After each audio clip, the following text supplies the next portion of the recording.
Bonjour, je suis Rosa, je suis ravie de vous retrouver pour cette nouvelle vidéo de Croisée des chemins. Si vous aimez ces vidéos, n'hésitez pas à vous abonner et surtout partagez. Partagez à au moins une personne. Partagez mais pas seulement avec ceux avec qui vous êtes d'accord, mais au contraire avec ceux avec qui vous ne l'êtes pas. Car le but de ces vidéos est justement d'ouvrir le débat, d'échanger en toute transparence et liberté.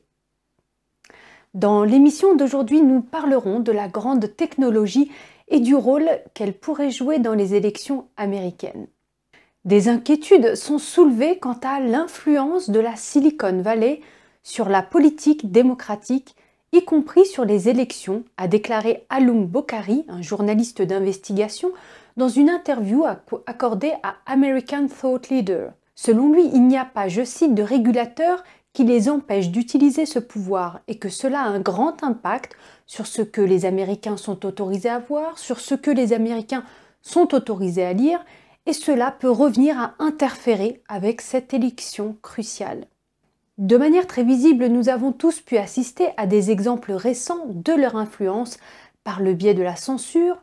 En effet, selon M. Bokhari, d'abord de l'un des plus grands journaux américain, le New York Times Post, ensuite la fermeture du compte de la secrétaire à la presse de la Maison-Blanche, ou encore la censure du compte Twitter du président Donald Trump à de nombreuses reprises. Un informateur de Facebook a parlé à M. Bokhari d'une initiative de dépolarisation qui est menée par l'entreprise. Autrement dit, Facebook analyse les vidéos et les posts consultés par des personnes qui ont changé leur opinion politique, passant de la soi-disant extrême droite au centre.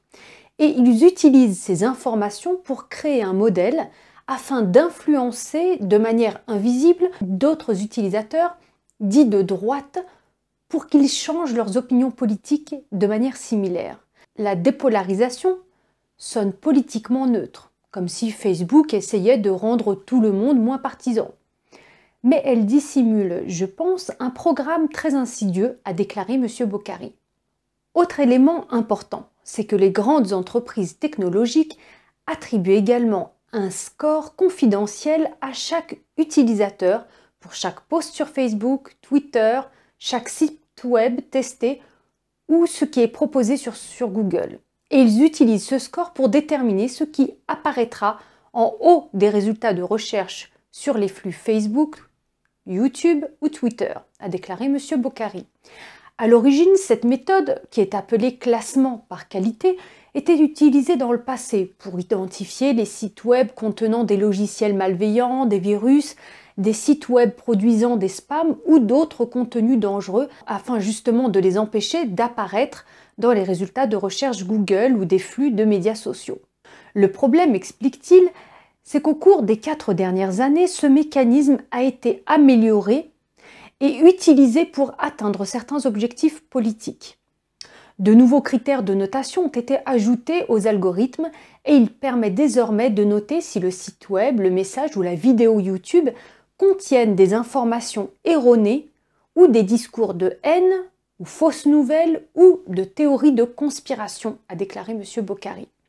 Donc maintenant, ce classement par qualité est déterminé en partie par votre conformité aux valeurs de la Silicon Valley.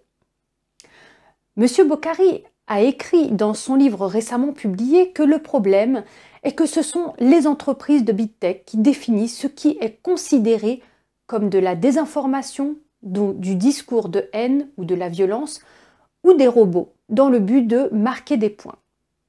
Elles ont développé leur système pour noter le contenu des utilisateurs en fonction de leur définition.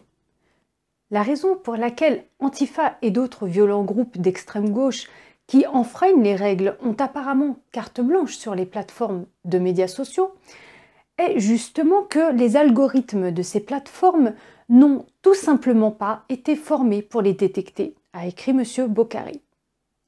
Bokhari a cité dans son livre un ingénieur de Twitter qui a affirmé dans une vidéo d'infiltration enregistrée par Project Veritas que les comptes utilisant les phrases conservatrices stéréotypées dans leurs posts comme les armes, Dieu, l'Amérique et qui contiennent le drapeau américain et la croix étaient classés comme des robots par le système mis en place par Twitter.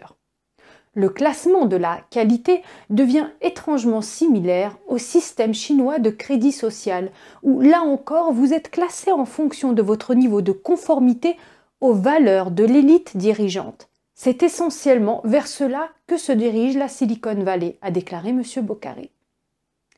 Le système chinois de crédit social est basé sur une étroite surveillance et une documentation qui attribue une note à chaque citoyen et qui soit les récompense, soit les punit. Les punitions peuvent consister à empêcher les gens ayant un mauvais crédit social d'acheter des billets de voyage ou d'autres punitions plus importantes. Voilà, Croisée des chemins, c'est fini pour aujourd'hui et je vous dis à demain. Merci d'avoir suivi. Au revoir.